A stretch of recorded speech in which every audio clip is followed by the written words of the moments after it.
guys, Andy here. So I've reviewed a few DDPai dashcams now, the M6 Plus and the M4. This time it's the Mini 2 I'm going to try. Some of the features there on the back, actually a lot of the same stuff that the other two devices do, but it is slightly cheaper.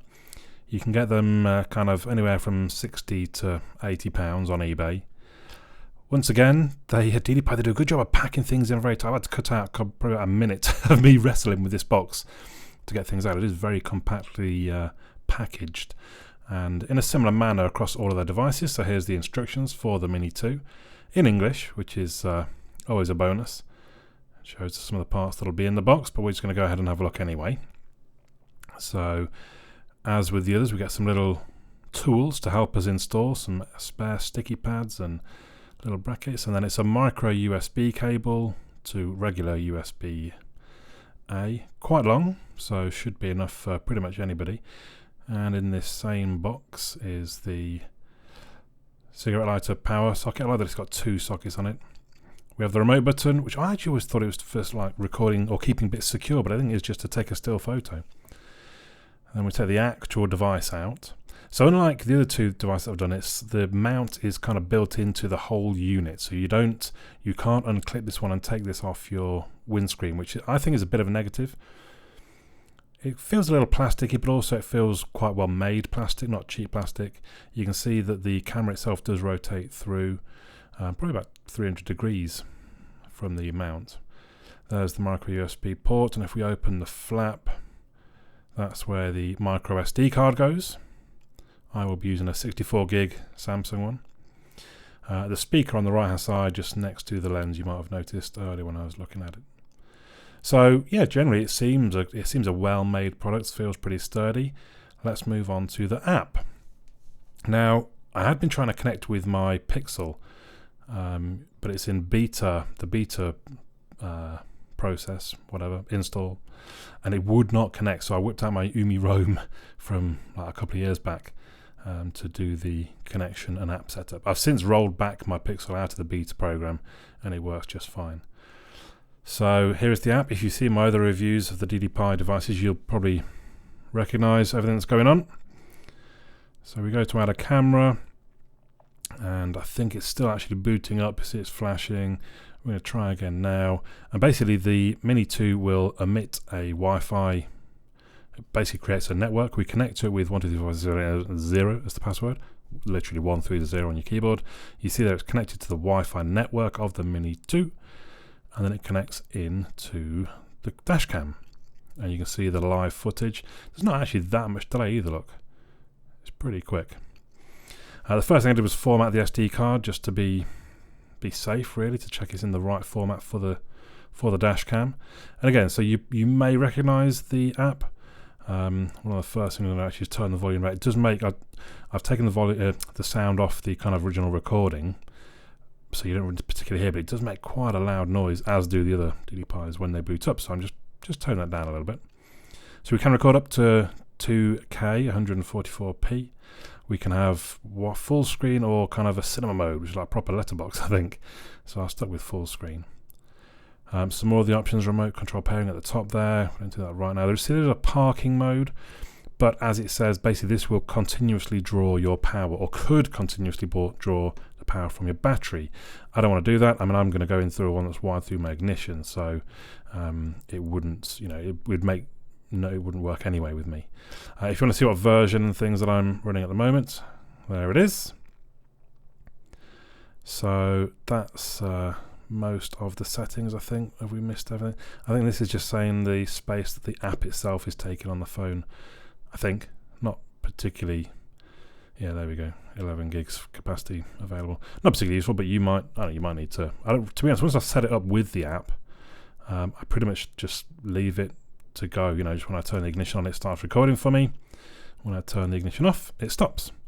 I'm not really about messing about in the apps. Some people do. Look, I mean, this is they have kind of, these are the trending videos, although they're not loading particularly quick.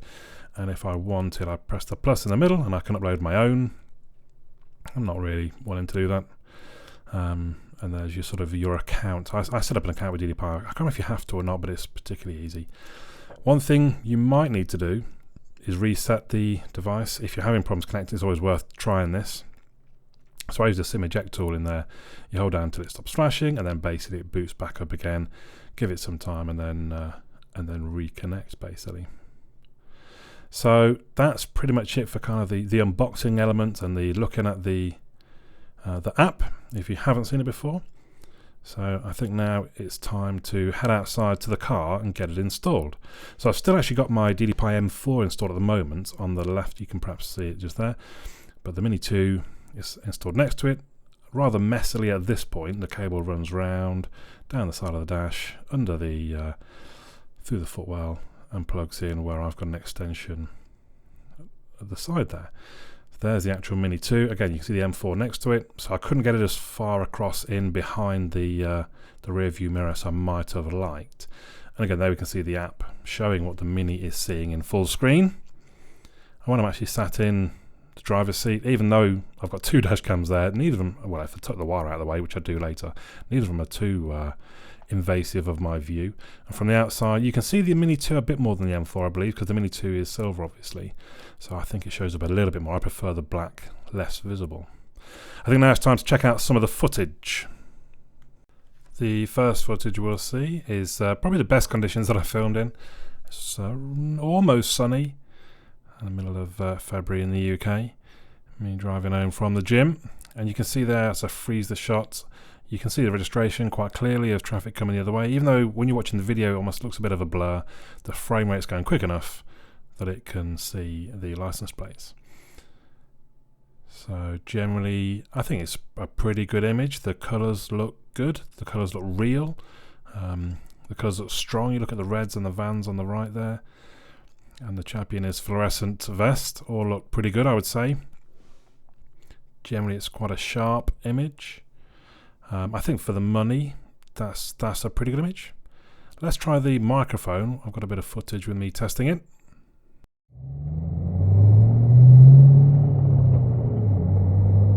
Just testing the microphone of the DDPai Mini 2.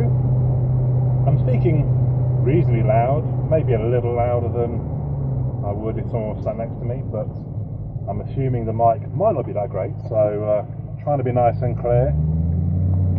If I talk a bit quieter like this is perhaps how I would speak to somebody that's sat next to me. I wonder how clearly it still stands out. Just pull out in front of me, love, it's fine. Don't worry about it. We're moving on now to early evenings. What is it about me being behind Fiat 500s, look?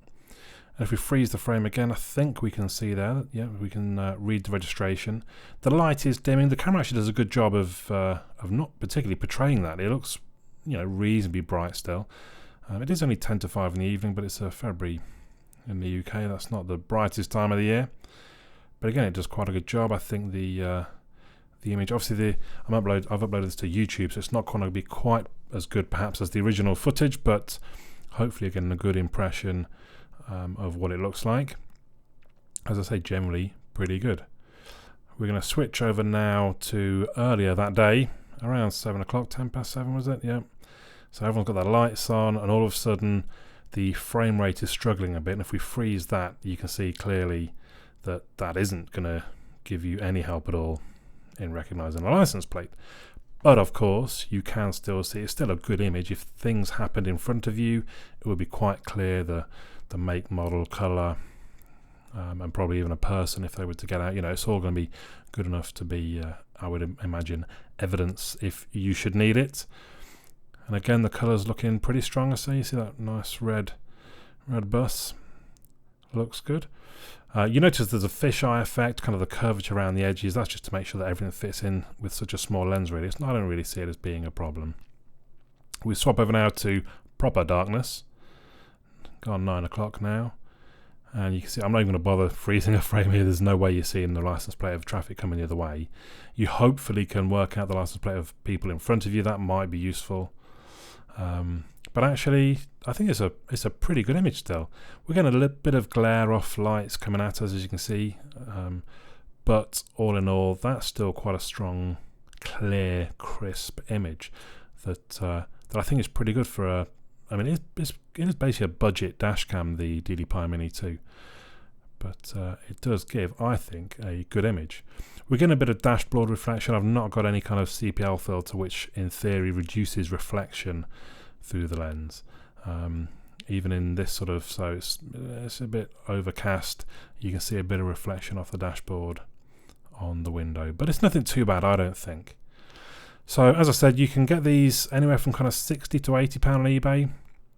Maybe you'd find a second-hand one for kind of £50 or so. I think that's a pretty good buy. It seems a reliable dash cam. It loops the recording onto your memory card, as pretty much all of them do these days. The app is reasonable enough. They keep telling me about sport mode. I can't really see how I'm supposed to get to a sport mode, but I guess in theory, if you're going on track or just if you want to record your routes, the app will do that for you. Like I said earlier, I just want to be able to set the camera up and just let it record without me having to think about it, and that's exactly what the DDPai Mini 2 does. So there we go. I'd be more than happy to hear your thoughts in the comments down below. But for now, my name's Andy. I'll catch you all again soon.